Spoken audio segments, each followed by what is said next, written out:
Baiklah, pada kali ini saya akan membuat tugas video yang kedua. Mengapa kita butuh koleksi? Koleksi dibutuhkan karena memungkinkan kita untuk menyimpan dan mengelola banyak data dalam satu unit. Ini membuat kode lebih efisien, terstruktur, dan mudah dikelola daripada menggunakan banyak variabel terpisah. Jelaskan pengertian dan sifat list. List adalah struktur data yang digunakan untuk menyimpan sekumpulan item secara berurutan. Dan yang ketiga, saya akan mencoba mempraktekannya langsung.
Sekarang saya akan mencoba menjalankan kode yang sudah kita buat.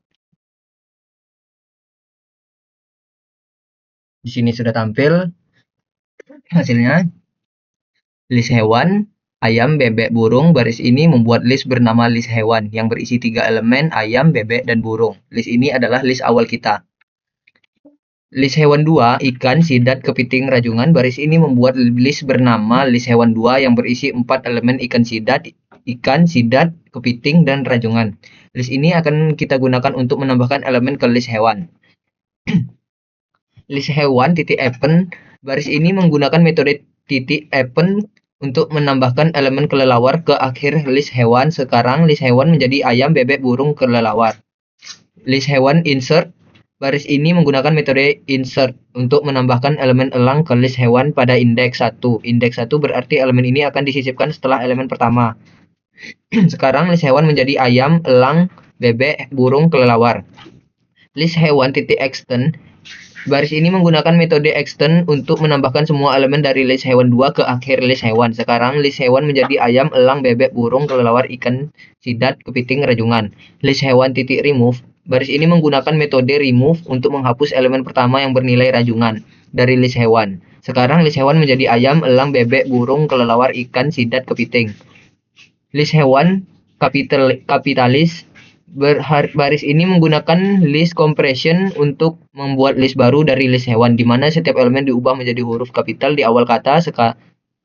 Menggunakan metode kapitalis. Sekarang list hewan menjadi ayam, elang, bebek, burung, kelelawar, ikan, sidat, kepiting. Print baris ini mencetak isi dari list hewan ke konsol. Sekarang soal yang kedua, yaitu apa itu nested list. Nested list adalah list yang berisi list lain sebagai elemennya. Dengan kata lain, ini adalah list di dalam list. Yang kedua, saya akan mencoba mempraktekkan dan menjelaskan nested list.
Sekarang mari kita coba menjalankan kodenya.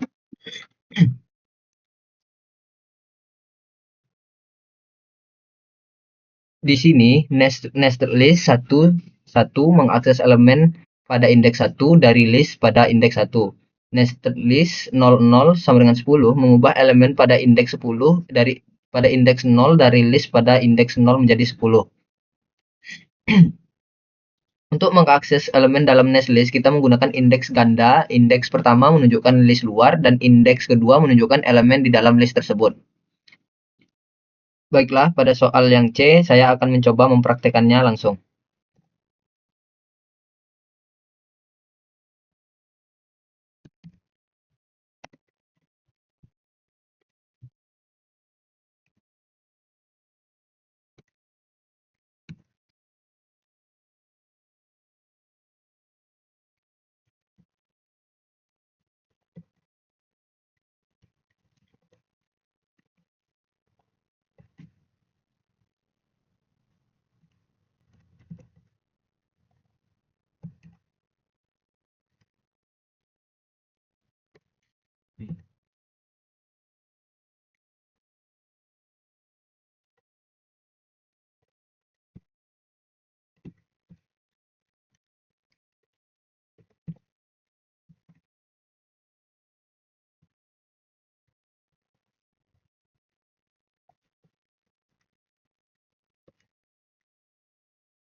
Baiklah, sekarang kita akan coba menjalankan kode ini. Di sini sudah tampil dari setiap soal, yaitu Budi tidur di ruang tamu, Abdi nonton di kamar, dan Caca masak di dapur. Dan pada soal yang D, saya akan coba mempraktekannya juga seperti kode ini.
Baiklah, di sini saya akan mencoba menjalankan kode ini.